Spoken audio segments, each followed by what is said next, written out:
అందరికీ నమస్కారం. మా ఛానల్కు తిరిగి స్వాగతం. కోవిడ్-19 మహమ్మారి సమయంలో స్తంభింపజేసిన 18 నెలల డయర్నెస్ అలవెన్స్ బకాయిలను కేంద్ర ప్రభుత్వ ఉద్యోగులు మరియు పెన్షనర్లు చివరకు పొందబోతున్నారా? లేదా ఇది మరో నిరాశావాదమా? ఈ వీడియోలో మేము ఆసక్తికరమైన చర్చలను లోతుగా పరిశీలిస్తాము మరియు భారతదేశం అంతటా కోటి కుటుంబాలకు తాజా పరిణామం ఏమిటి? చివరి వరకు మాతో ఉండండి ఎందుకంటే ఇది న్యాయం మరియు ఆర్థిక ఉపశమనం యొక్క ప్రశ్న.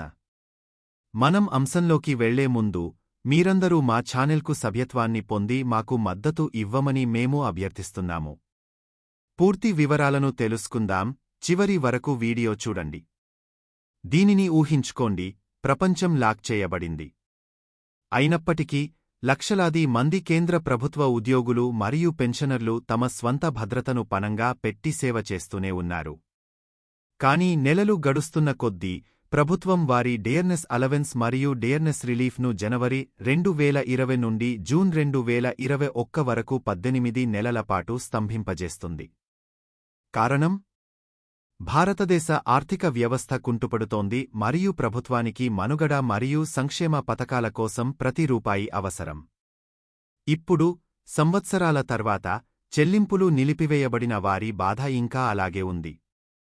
కానీ ఆశ తిరిగి పట్టికలో ఉంది. ఎందుకు? ఎందుకంటే జాతీయ మండలి జెసిఎం యొక్క తాజా 63వ స్టాండింగ్ కమిటీ సమావేశంలో ఈ స్తంభించిన బకాయిల సమస్య తిరిగి వెలుగులోకి వచ్చింది. కేంద్రం చివరకు బకాయిలను విడుదల చేస్తుందా? లేదా వేచి ఉండటం కొనసాగుతుందా? ఢిల్లీలో సివిల్ సర్వీసెస్ ఆఫీసర్స్ ఇన్స్టిట్యూట్లో శివగోపాల్ మిశ్రా మరియు ఎం. రాఘవయ్య వంటి అగ్ర నాయకులు ఉద్యోగులు మరియు పెన్షనర్ల కోసం ఆ డిమాండ్కు నాయకత్వం వహించారు.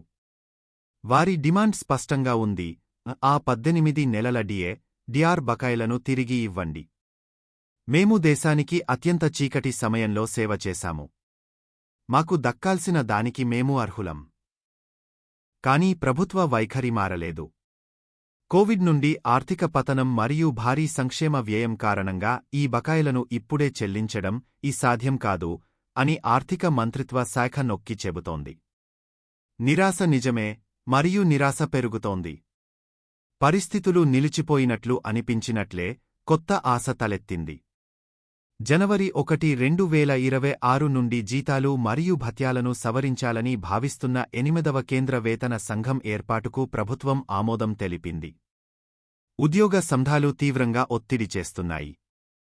మీరు ఇప్పుడు చెల్లించలేకపోతే కనీసం 8వ వేతన సంఘం మా బకాయిలను పరిష్కరించేలా చూసుకోండి. కానీ కమిషన్ నిబంధనలు మరియు పూర్తి సభ్యత్వం ఇంకా పెండింగ్లో ఉండటంతో ఉత్కంఠ మరింత తీవ్రమవుతుంది. సమావేశం బకాయిలతోనే ఆగలేదు. భవిష్యత్తులో ఉద్యోగులు మరియు వారి కుటుంబాలకు మరింత భద్రత కల్పిస్తామని హామీ ఇస్తూ కేంద్ర ప్రభుత్వ ఉద్యోగుల సమూహ బీమా పథకం కోసం కేంద్రం కొత్త ప్రతిపాదనను కూడా వెల్లడించింది. ఇది ఒక చిన్న ఆశాకరణం, కానీ అందరూ ఎదురుచూస్తున్న ఉపశమనం కాదు. ఇంత గందరగోళం ఉన్నప్పటికీ 18 నెలల డయర్నెస్ అలవెన్స్ మరియు డయర్నెస్ రిలీఫ్ బకాయిల విడుదలకు ప్రభుత్వం ఎటువంటి అధికారిక హామీ లేదా గడువు ఇవ్వలేదు. ఉద్యోగ సంఘాలు ఆశాజనకంగానే ఉన్నాయి, కానీ కేంద్రం యొక్క ఆర్థిక సమస్యలు పెద్దవిగా ఉన్నాయి. ప్రస్తుతానికి ఈ సమస్య పరిష్కారం కాలేదు. మహమ్మారి తర్వాత భారతదేశంలో ఇప్పటికీ ఒక అధ్యాయం తెరిచి ఉంది. డయర్నెస్ అలవెన్స్ మరియు డయర్నెస్ రిలీఫ్ యొక్క 18 నెలల బకాయిలకు సంబంధించి అతిపెద్ద బాధ మిగిలి ఉంది.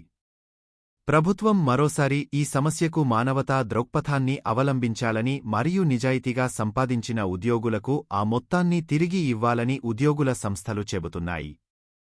కాబట్టి ప్రభుత్వం చివరకు దయ చూపి బకాయిలను విడుదల చేస్తుందా? 8వ వేతన సంఘం చాలా కాలంగా బకాయిపడిన న్యాయం తీసుకువస్తుందా?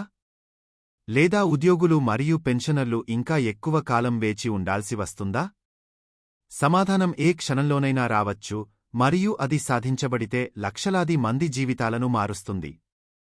ఈ సమాచారం మీకు విలువైనదిగా అనిపిస్తే దయచేసి మీ వాట్సాప్ మరియు ఫేస్బుక్ గ్రూపులలో షేర్ చేయండి. మీ ప్రశ్నలతో క్రింద వ్యాఖ్యానించండి మరియు మీ పెన్షన్ హక్కులపై నిజాయితీ, వాస్తవ ఆధారిత నవీకరణల కోసం సబ్స్క్రైబ్ చేయడం మర్చిపోవద్దు. ఈ వీడియో చూసినందుకు ధన్యవాదాలు.